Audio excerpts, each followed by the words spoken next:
හයි යාළුවනේ ඔයාලා හැමෝටම කොහොමද? අද අපි තුන්දෙනාම එකතු වෙලා යන්නේ පානදුරේ තියෙන ෂුගර් වසන් සේල් එකට.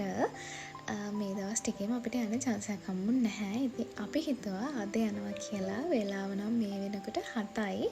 අපි දැන් නම් ඇවිල්ලා තමයි ඉන්නේ. මෙයාලගේ හැම අයිටම් එකකටම 50% ඔෆ් එකක් තමයි තියෙන්නේ. ඉතින් ඔයත් පානදුර ආවට කෙනෙක් නම් මේ chance එක මිස් කරගන්න එපා. 22 වෙනිදා වෙනකම්ම තියෙනවා. සෑහෙන ලොකු ක්‍රවුඩ් එකක් හිටිය නිසා වීඩියෝස් කරන්න ලොකුවට නම් බැරි වුණා. ඒ වුණාට මං ඔයාලට අයිටම් කිහිපයකම වීඩියෝස් ගෙනාවා. ඒ වගේ ප්‍රයිස් එක මං ඔයාලට වීඩියෝ කරලා තියෙන්නේ පැහැදිලි මදි කියලා හිතන නිසා මම සයිඩ් එකෙන් ඔයාලට පේන්න ප්‍රයිස් එක දාන්නම්. එයාලා ගාව සෑහෙන්න ලොකුම ලොකු කලෙක්ෂන් එකක් තියෙනවා. ඒ කියන්නේ අයිටම් එකක් ඉවර වෙන්න එයාලා ගාව ලොකුම ලොකු ස්ටොක් එකක් තියෙනවා.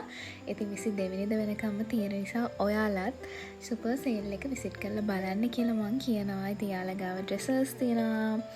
එතනින් ගියාම සෝස්, සිපර්ස්, එතනින් ගියාම ලබුබු බොටල් තිබ්බා. වගේ සෑහෙන්න ලොකුම ලොකු කලෙක්ෂන් එකේ වගේ තිබ්බා.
යනවා කියලා හිතාගෙන අපි තුන්දෙනාටම බජට් එකට හරියන තමයි අපි ගත්තේ. ඉතින් මේ වෙලාවේ අපි යන්නේ බිල් කරන්න. මම බොටල් එකක්, නාගි බෑග් එකක්, පොඩි සූස් දෙකක් තමයි ගත්තේ. ඉතින් කාඩ් වෙනම කෑෂ් වෙනම තමයි බිල් කරන්නේ. බිල් කර ඉවරනට පස්සේ අපි තුන්දෙනා දැන් ආයෙත් යන්න තමයි හදන්නේ. ඊට කලින් එතන තිබ්බ අයිස්ක්‍රීම්. ඉතින් අපි අයිස්ක්‍රීම් එකක් කාලා යන්නත් අමතක කරේ නෑ. මේ තියෙන මං අයිස්ක්‍රීම් එක ගන්න ඇති පොඩි චුටි වීඩියෝ ක්ලිප් එකක්. අයිස්ක්‍රීම් අරන් දැන් අපි අයිස්ක්‍රීම් කාලා දැම්මේ එන්න තමයි ආය හදන්නේ. ඉතින් ඔවත් පානදුරාවට කෙනෙක් නම් මේ chance එක මිස් කරගන්න එපා. අපේ බජට් එකට අපි තඳුනාගත්ත අයිටම් තමයි මේ තියෙන්නේ. එහෙනම් මගේ වීඩියෝ එක බලන් හිටිය ඔයාලා හැමෝටම thank you so much. Bye.